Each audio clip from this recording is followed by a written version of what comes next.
दोस्तों हाल ही में आप सबने देखा होगा कि आपको बहुत सारा प्रॉब्लम आ रहा है अपॉइंटमेंट बुकिंग करते वक्त। दोस्तों आपको बस वीज़ा शेड्यूलिंग में जहाँ पे अपॉइंटमेंट बुकिंग करते हैं इस वीज़ा के लिए वहाँ पे बहुत सारा एरर्स आ रहा है। वो हो सकता है कि आपका डिपेंडेंट नहीं दिख रहा है या फिर आपका नाम ही नहीं दिख रहा है या फिर सब कुछ दिख रहा है तो आप अपॉइंटमेंट बुकिंग नहीं कर पा रहे क्योंकि वहाँ पे कैलेंडर का डेट ही नहीं दिख रहा है। दोस्तों सबसे गंभीर बात, दोस्तों सबसे बड़ा इंपॉर्टेंट चीज़, दोस्तों कुछ लोगों को तो पेमेंट जो किया है $185 वो ही नहीं दिख रहा है।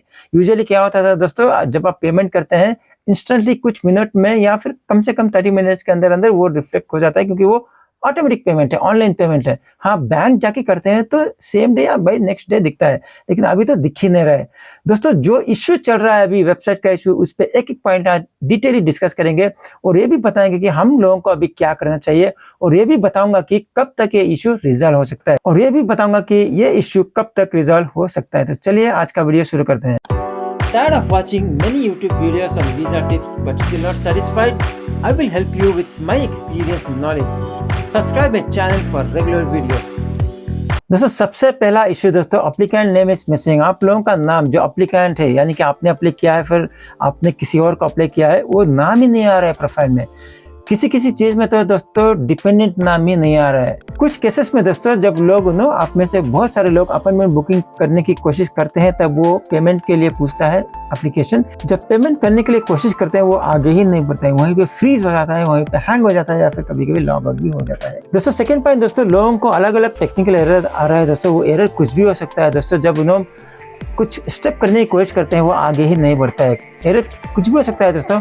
जब आप कोई अपॉइंटमेंट ऑलरेडी है आपके पास अगले साल का या फिर 6 महीने के बाद का, आप उसको रीशेड्यूल करने की कोशिश कर रहे हैं तो वहाँ पे एरर आ रहा है कि आगे नहीं बढ़ सकते। या कुछ लोगों को तो यहाँ पे ड्रॉप बॉक्स, सिर्फ ड्रॉप बॉक्स के लिए, उसके लिए भी एरर आ रहा है। और कुछ लोगों को दोस्तों समझिए कि वो प्रोसेस कर रहे हैं अपॉइंटमेंट के लिए, वहाँ पे पेमेंट करते हैं, मान लीजिए कि $185 कर लिया ऑनलाइन पेमेंट यूपीआई के जरिए या फिर इंटरनेट बैंकिंग के जरिए या फिर क्रेडिट के जरिए, वो आगे ही नहीं बढ़ता है।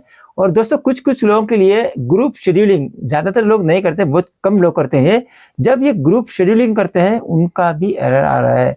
ग्रुप शेड्यूलिंग अलग है दोस्तों, ये फैमिली शेड्यूलिंग अलग है। ग्रुप यानी कि 50 लोग 100 लोग होते हैं किसी पर्टिकुलर कॉन्फ्रेंस के लिए या फिर ग्रुप विजिट के लिए दोस्तों, या स्कूल से, कॉलेज से, कहीं से भी हो सकते हैं, कंपनी से।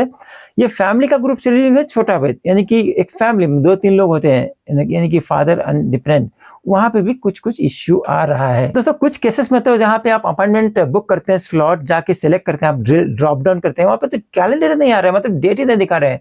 हो सके तो मैं यहाँ पे स्क्रीनशॉट डाल दूंगा आपकी इन्फॉर्मेशन के लिए, हालांकि आपको पता ही होगा वहाँ पे डेट ही नहीं दिखा रहा है। अगर डेट ही नहीं दिखाएगा तो आप बुक कैसे करेंगे, राइट? वहाँ पे एक बहुत बड़ा प्रॉब्लम आ चुका है। दोस्तों थोड़ी देर पहले मैंने कहा था कि पेमेंट रिफ्लेक्ट नहीं हो रहा है क्योंकि मतलब कुछ भी इश्यू हो सकता है, टेक्निकल एरर।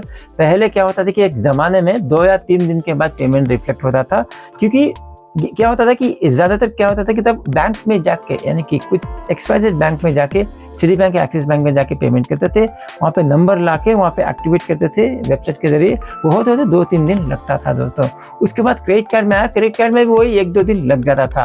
अभी क्या है कि दोस्तों ऑनलाइन है, लेकिन अभी क्या हो रहा है कि वहाँ पे पेमेंट ही रिफ्लेक्ट नहीं हो रहा है, हमारी रिसिप्ट भी जनरेट नहीं हो रहा है, यानी कि ये कुछ टाइम ज़्यादा लग रहा है। क्यों लग रहा है? Due to technical errors. हो सकता है कि आपका पेमेंट 2 दिन में रिफ्लेक्ट हो जाए, हो सकता है कि कुछ घंटों के बाद, यानी कि इमीडिएटली होना था बट कुछ घंटों के बाद चलेगा। कुछ लोगों को तो हो ही नहीं रहा है। अब दोस्तों और एक पॉइंट लोगों ने मेरे को बताया कि जो इरिटेटिंग करने वाली है, बार बार सिस्टम लॉग आउट हो जाता है। सिस्टम यानी कि आपका सिस्टम नहीं, मतलब वेबसाइट लॉग आउट हो रहा है। तो आपको ये है कि मतलब आपको मल्टीपल टाइम लॉगिन करना पड़ रहा है, जो एक्चुअली अच्छा नहीं है। मल्टीपल टाइम लॉगिन करेंगे तो मेरा मतलब है कि मल्टीपल लॉगिन की वजह से दोस्तों आपका अकाउंट थोड़ा सा होल्ड भी हो सकता है या फिर एकदम बंद भी हो सकता है। और कॉमन इश्यू दोस्तों, ये वेबसाइट कभी कभी अभी स्लो ज़्यादा हो रहा है। पहले भी कभी कभी स्लो होता था, अभी बहुत लोगों ने बोला कि ज़्यादातर ज़्यादा स्लो हो रहा है, बार बार ज़्यादा टाइम के लिए। ये दोस्तों पहले देखा गया है कि जब भी ऐसा इश्यूज और वेबसाइट स्लो तभी देखा गया है जब वो एक्चुअली बल्क स्लॉट ओपन कर रहे हैं, या फिर एक बार CGA माइग्रेशन हुआ था, आपको पता है कुछ सालों पहले, तब ये इश्यू, मेजर इश्यू आया था। अब क्या इश्यू है वो आगे वीडियो में बात करेंगे कि अभी ये सब क्यों हो रहा है। लेकिन दोस्तों ये स्लो सभी लोग एक्सपीरियंस कर रहे हैं, आपके लिए नहीं, आपके सिस्टम का प्रॉब्लम नहीं, ये सभी का प्रॉब्लम है। आप पैनिक मत होना, थोड़ा टाइम वेट कीजिए, अपने आप ठीक हो जाएगा। मैं वीडियो में भी और भी डिटेल से बात करेंगे, लेकिन अभी के लिए डोंट पैनिक। हो सकता है कि सर्वर को मेंटेन कर रहे हैं, सर्वर को सही कर रहे हैं, या फिर मल्टीपल एडिशनल सर्वर लगा रहे हैं, या फिर सर्वर को मूव कर रहे हैं। ये भी हो सकता है कि दोस्तों हैवी ट्रैफिक हो सकता है, यानी कि यानी कि अभी के कंडीशन के हिसाब से एक्सपेक्टेड से ज़्यादा लोग लॉगिन करते होंगे, क्योंकि अभी आपको पता है कि स्टूडेंट्स लोग वीज़ा अप्लाई होना पड़ेगा उनको, F1 वीज़ा डाल के अप्लाई करके उनको जाना है अभी, तो इसलिए हो सकता है कि ये भी बल्क है। देखिए सबसे पहले ज़्यादा तो B1 B2 वीज़ा कर रहे हैं, उसके ऊपर से F1 वीज़ा भी इतने लोग लॉगिन कर रहे हैं कि हो सकता है कि ये भी एक रीज़न हो। हाँ, H1 भी थोड़ा कम हो गया है अभी आज के हिसाब से, लेकिन B1 B2 और F1 ज़्यादा बढ़ गया है, एक ओवरलोड भी हो सकता है। दोस्तों और एक अपडेट है दोस्तों, ये इश्यू ये भी हो सकता है कि डेटाबेस सिंक्रोनाइजेशन, आप सबको पता है, छोटा सा एग्जांपल, आपके मोबाइल में ये गूगल ड्राइव है या फिर आपके लैपटॉप में और डेस्कटॉप में गूगल ड्राइव है, और आप शॉर्टकट लेते हैं, ठीक है, और शॉर्टकट लेके सिंक करते हैं अपने डेस्कटॉप में या मोबाइल पे। कभी कभी देखा जाता है कि कुछ फाइल्स आपने अपडेट किया अपने लोकल डेस्कटॉप पे, लेकिन आप सर्वर में जाके देखेंगे तो वहाँ पे अपडेट नहीं हुआ। मैंने खुद देखा है दोस्तों। या फिर वहाँ से अपडेट किए, आपके लैपटॉप में दे दिख रहा है अपडेट। रियल टाइम यूजुअली क्या होता है कि ये सब ड्राइव रियल टाइम अपडेट होते हैं दोस्तों। कभी कभी due to some technical issue और डिले, कुछ सेकंड का डिले होता है, कभी कभी कुछ मिनटों का डिले होता है, कभी कभी अगर लिंक टूट गया तो होता ही नहीं है। तो क्या इश्यू है पता नहीं, लेकिन ये इश्यू हो सकता है। दोस्तों अभी हम सबको क्या करना चाहिए, आप लोगों को क्या करना चाहिए दोस्तों? सबसे पहले जहाँ से भी आप लॉगिन कर रहे हैं, यानी कि अपॉइंटमेंट लेने के लिए डेस्कटॉप से कर रहे हैं या फिर मोबाइल से कर रहे हैं या फिर लैपटॉप से कर रहे हैं, सबसे पहले जाके इंटरनेट एक्सप्लोरर या जो भी कोई वेब ब्राउज़र है वहाँ पे अपना कैश यानी कि टेम्परेरी मेमोरी डिलीट कीजिए, क्लियर कीजिए, और जो भी वहाँ पे कुकीज़ है डिलीट कीजिए ताकि फ्रेश हो जाए। अगर वहाँ से इसके वजह से अगर दिक्कत आ रहा है तो ये ठीक हो जाना चाहिए। और दोस्तों अगर आप एक लैपटॉप से कर रहे हैं, ट्राई कीजिए कि दूसरे लैपटॉप में या फिर दूसरे सिस्टम से ट्राई कीजिए। और दोस्तों कभी कभी ये भी काम किया गया है, पहले भी देखा हूँ, इनकॉग्निटो मोड में ट्राई कीजिए। ज़्यादातर लोग कहते हैं, मैं करता नहीं हूँ, ज़्यादातर मैं कभी किया नहीं हूँ, इक्का दुक्का बार किया हूँ। आई डोंट लाइक, यूजुअली मैं नॉर्मली यूज़ करता हूँ एज अ पब्लिक। अगर आप चाहें तो प्राइवेटली भी चेक कर सकते हैं इनकॉग्निटो मोड में, कभी कभी ये काम करता है। हो सकता है कि आपका डिस्प्ले ठीक हो जाए, ये इश्यू ठीक हो जाए, आपको दिखे। हालांकि मैं फिर रिपीट कर रहा हूँ कि ग्लोबल इश्यू है, सिर्फ आपके लिए, एक बंदे के लिए नहीं है, सबके लिए है, लेकिन आप ट्राई करके देख सकते हैं। दोस्तों ये जो सोल्यूशन दे रहा हूँ वो चेक करके देखिए, और अगर ठीक हुआ, किस किस का ठीक हुआ, एक कमेंट सेक्शन में लिख के मेरे को बताइए, ताकि मैं ऐसे आपको गाइड करता रहूं, जो भी मेरे को अपडेट मिले बताता रहूं, ताकि आपको हेल्प और सभी को भी हेल्प। दोस्तों सबसे बड़ी बात दोस्तों, रिक्वेस्ट है कि आप मल्टीपल लॉगिन मत कीजिए, एक ही चीज़ में एक ही जगह 10 बार लॉगिन मत कीजिए एक ही ब्राउज़र में, या फिर हर लगातार अभी लॉगिन किया नहीं मिला, ठीक नहीं हुआ, मतलब प्रॉब्लम है, लॉग ऑफ किया, फिर 15 मिनट के बाद किया, फिर 1 घंटे के बाद आधे, ऐसा मत करना दोस्तों। दिन में 1000 बार मत करना, ऐसे मतलब 10-15 बार मत करना। दिन में 2-3 बार कीजिए, वो काफ़ी है लॉगिन। अगर नहीं मिला तो नहीं मिला, नेक्स्ट डे करना। एक लॉगिन के बाद अगर आपने लॉग आउट कर दिया, मेरा मानना है कि 1-2 घंटे के बाद ही करना। मैं तो ये करूँगा कि 4 घंटे के बाद करूँगा, वेरी वेरी सेफ। अगर करना ही चाहते हैं जल्दी तो आप 1 घंटे के बाद कीजिए, 2 घंटे के बाद कीजिए, हर 10 मिनट में मत करना, आपका अकाउंट लॉक हो जाएगा। फिर हो सकता है कि आप 2 दिन तक वेट करना पड़ेगा और आपका टाइम वेस्ट हो जाएगा। So don't do multiple login, please avoid that. Try login 2 to 3 times in a day, interval of 1 to 2 hours. दोस्तों अभी मैं बहुत इंपॉर्टेंट चीज़ बता रहा हूँ दोस्तों, आप ये इसको लिख के रख लेना, भूलना मत। आपका नाम अगर मिस हो रहा है, आपका प्रोफाइल मिस हो रहा है, आपका डिपेंडेंट का नेम मिस हो रहा है, please do not create new profile, new name. New profile create मत करना, डुप्लीकेशन हो जाएगा, क्योंकि ऑलरेडी आपका नाम, आपका प्रोफाइल सिस्टम पे है। हाँ, ये चीज़ है कि टेक्निकल इशू की वजह से आपको दिख नहीं रहा, डिस्प्ले में नहीं आ रहा है, लेकिन उधर है। अगर करना भी है तो कुछ दिनों के लिए वेट कीजिए, तुरंत मत करना, क्योंकि मैं 100% श्योरिटी के साथ बोलूँगा, अगर आपने प्रोफाइल क्रिएट किया है और चला गया, अभी नहीं दिख रहा है, वो सिस्टम पे है। ये सिर्फ हो सकता है कि टेम्परेरी इशू आ जाएगा, ये सिंक का इशू, सिंक्रोनाइजेशन का इशू हो सकता है। जैसे मैंने एक एग्जांपल दिया था, गूगल ड्राइव यानी share drive to the local desktop, हो जाएगा। सिंक होने के बाद आपका सब कुछ ठीक हो जाएगा।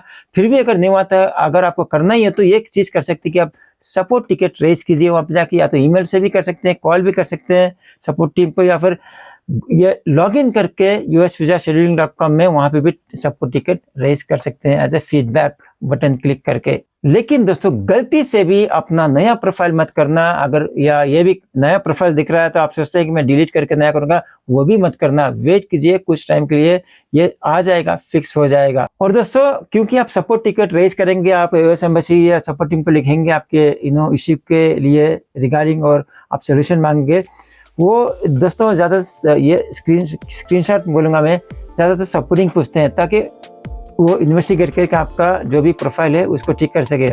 इसे जब भी हो दोस्तों, ज़्यादा से ज़्यादा आपका जो भी ये बैकअप लेके रखिए, ये स्क्रीनशॉट लेके रखिए एरर का, जो भी आपने अपडेट किया है डिटेल उसका लेके रखिए, ताकि आप जब वो कुछ डिटेल पूछे उनको शेयर करें। जैसे ज़्यादातर वो क्या पूछते हैं कि आपका मोबाइल नंबर, ईमेल एड्रेस और क्या बोलते हैं पासपोर्ट कॉपी पूछते हैं, ये जानने के लिए कि आप ही रियल एप्लीकेंट हो, ओनर हो, ताकि आपको सोल्यूशन दे। तो जितना हो सके उतना सपोर्टिंग स्क्रीनशॉट लेकर रखें।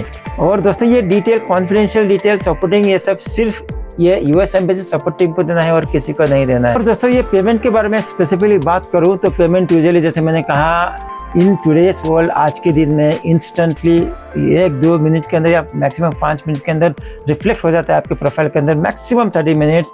लेकिन अभी भी फिर भी नहीं आ रहा है तो पैनिक होने की ज़रूरत नहीं, वेट कीजिए 2-3 दिन के लिए, आ जाना चाहिए। फिर भी नहीं आया तो आप सपोर्ट टिकट रेज कीजिए, उनका अपना पासपोर्ट कॉपी देके आपका ये एमआरवी रसीद, पेमेंट का रिसिप्ट या जो भी स्क्रीनशॉट देके कीजिए, आपका पेमेंट रिफ्लेक्ट हो जाएगा। Otherwise don't do any additional payment, double payment करने की कोशिश मत करना, आपका पेमेंट सेफ है। अगर मान लीजिए सिस्टम में है ही नहीं, आपके पास बैंक प्रूफ है ना कि आपने पेमेंट किया, बैंक स्टेटमेंट में आएगा, क्रेडिट स्टेटमेंट में आएगा, जो भी यूपीआई पेमेंट से किया वहाँ पे रिफ्लेक्ट होगा, पेमेंट रिसिप्ट होगा। आपको क्यों डरना है? डरने की चिंता करने की जरूरत नहीं है, रखिए, वो इसको एक्टिवेट कर सकते हैं कभी भी, जहाँ तक जब तक आपने पेमेंट किया है, आपके पास प्रूफ है, वो आ जाएगा। डोंट पैनिक दोस्तों। जो कोई भी, जिनको भी ये इश्यू आ रहा है दोस्तों, आप सबके मन में ये क्वेश्चन आएगा कि दोस्तों ये कब फिक्स होगा, कब ये प्रॉब्लम ठीक होगा दोस्तों। तो मैं बताना चाहता हूँ कि देखिए, यूजुअली जब हम देखते हैं पिछले सालों में, कुछ सालों में, अगर ये छोटा मोटा इश्यू है, सिंक्रोनाइजेशन का इश्यू है, फिर सिस्टम अपडेट का छोटा मोटा इश्यू है, तो ऑटोमेटिकली वो सिंक के बाद वो ऑटोमेटिकली ठीक हो जाता है 1 या 2 दिन में दोस्तों। लेकिन अगर कोई मेजर प्रॉब्लम है, यानी कि माइग्रेशन प्रॉब्लम है या सर्वर का इश्यू है या फिर बल्क अपलोड है, वो 2-3 दिन में ऑटोमेटिकली हो जाना चाहिए, maximum within a week. दोस्तों ये मुझे लगता है कि देखिए, आज 11 तारीख वीडियो आया है मेरा, तो मुझे लगता है कि 1-2 दिन में ये इश्यू सॉल्व हो जाएगा। हो सकता है कि जब तक ये वीडियो अपलोड हो तब तक इश्यू सॉल्व हुआ होगा, मैं भी चेक करूंगा, आप भी चेक करके बताइए। अगर सॉल्व हो गया है तो वीडियो के कमेंट में मुझे बताइए, अगर नहीं हुआ तो मैक्सिमम नेक्स्ट 2-3 डेज के अंदर तो हो जाना चाहिए, क्योंकि ये मैक्सिमम 1 वीक के अंदर होता था, अब 2-3 दिन तो बीतने वाला है, बाकी के 3-4 दिन बचे हैं, हो जाएगा ये वीक के अंदर दोस्तों। ये क्या बोलते हैं, ये इश्यू सॉल्व हो जाना चाहिए, जो मेरा पर्सनल एनालिसिस है। तो दोस्तों आज की वीडियो में इतना ही था दोस्तों। मैं ये इश्यू के बारे में आपको अपडेट देना चाहता था, क्योंकि बहुत सारे लोग पैनिक हुए होंगे, पैनिक हो रहे हैं, मेरे को ईमेल भी आता है और कुछ लोगों ने कमेंट सेक्शन में पूछा है, कुछ लोगों ने डायरेक्टली भी मेरे को पूछा है कि ये इश्यू आ रहा है, क्या करना चाहिए। तो मैं यही कहूँगा कि थोड़ा पेशेंस रखिए, 2-4 दिन वेट कीजिए, ठीक हो जाएगा। फिर भी लगता है कि सिर्फ आपके प्रोफाइल के लिए हो रहा है तो टिकट रेज कीजिए, वो ठीक हो जाएगा। और फिर भी आपको लगता है कि केस बाय केस, आपके केस में कुछ अलग ही प्रॉब्लम है और आपके हाथ से आपसे नहीं हो रहा है, तो आप मुझे ईमेल कर सकते हैं। मैं आपका इश्यू जो इन डेप्थ इन्वेस्टिगेट चेक करके बता सकता हूं कि कोशिश करूंगा कि सॉल्व हो सकता है या नहीं, और ये भी कोशिश करेंगे कि आपको हेल्प करने के लिए, आपका प्रोफाइल इशू सोल्यूशन के लिए। और दोस्तों अगर आपको अर्ली अपॉइंटमेंट चाहिए, क्योंकि आपको यूएस से जल्दी जाना है, किसी काम के लिए अर्जेंटली जाना है और आपको अपॉइंटमेंट नहीं मिल रहा है, या फिर आपको अपॉइंटमेंट मिला है नेक्स्ट ईयर का और आपको रीशेड्यूल करना है अभी 1 या 2 महीने के अंदर अंदर, आप मेरे को ईमेल कर सकते हैं या फिर कमेंट सेक्शन में बता सकते हैं।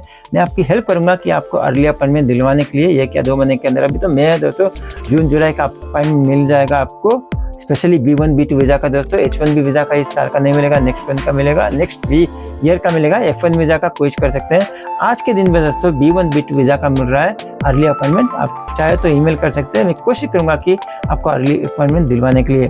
और दोस्तों जो भी B1 B2 वीज़ा अपॉइंटमेंट ले चुके हैं और वो इंटरव्यू जाने की तैयारी कर रहे हैं, उनको पता नहीं कि क्या क्या डॉक्यूमेंट्स लगेंगे उनके प्रोफाइल के हिसाब से, और क्या क्या क्वेश्चन आएगा, क्या क्या आंसर करना है, कैसे आंसर करना है। अगर उसके बारे में मेरे से आपको हेल्प चाहिए तो आप मेरे को ईमेल कर सकते हैं। मैं कोशिश करूँगा कि आपके B1 B2 visa interview preparation में आपकी हेल्प करूँ, और क्या क्या डॉक्यूमेंट्स लगते हैं मैं उसका भी आपको लिस्ट दूँगी। आपके प्रोफाइल के हिसाब से, ये जनरल नहीं, जनरल तो कोई भी बता सकता है, आपके प्रोफाइल के हिसाब से आपके लिए क्या क्या डॉक्यूमेंट लग सकते हैं, मैं उसका बारे में बता सकता हूँ, ताकि आप अरेंज करें। और हम आपके प्रोफाइल को एनालाइज करके, डिस्कस करके ये भी बता सकते हैं कि आपको क्या क्या क्वेश्चन आएंगे, क्या क्या आंसर रहना चाहिए। और हम इतना ही नहीं दोस्तों, मॉक सेशन भी लेके, जूम सेशन लेके आपको हेल्प करेंगे, प्रैक्टिस सेशन करवाएंगे, और ये रियलिस्टिक होगा दोस्तों, ताकि वहाँ जाके आपको कोई पैनिक करना ना पड़े, आपको ऐसा नहीं लगे कि कहीं नया जगह पे आ गया। आपको ये मॉक सेशन के बाद आपको लगेगा कि ऑलरेडी आप दे चुके हैं, सेकंड टाइम जा रहे हैं। तो चलिए दोस्तों, आज की वीडियो में इतना ही। अगर ये वीडियो अच्छा लगा तो लाइक कीजिए, ये अपडेट अच्छा लगा तो लाइक कीजिए, और जो कोई इस वेबसाइट इश्यू के बारे में ढूंढ रहा है सोल्यूशन, उनको फॉरवर्ड कीजिए, और जो कोई भी अर्ली अपॉइंटमेंट ढूंढ रहा है, अर्ली अपॉइंटमेंट लेने की कोशिश कर रहे हैं, उनको भी फॉरवर्ड कीजिए, और जो कोई B1 B2 visa interview prepare कर रहे हैं, डॉक्यूमेंट्स कलेक्ट कर रहे हैं, उनसे भी शेयर कीजिए ताकि उनको भी हेल्प हो। अगर आपको अर्ली अपॉइंटमेंट चाहिए और B1 B2 इंटरव्यू प्रिपरेशन में आपको मेरी हेल्प चाहिए तो आप ईमेल कर सकते हैं, और यहाँ पे स्क्रीन पे भी अपना ईमेल दे दूंगा और डिस्क्रिप्शन में भी आपको मिल जाएगा। तो चलिए, आपसे मिलता हूँ मैं अगले वीडियो में, तब तक टेक केयर, बाय बाय।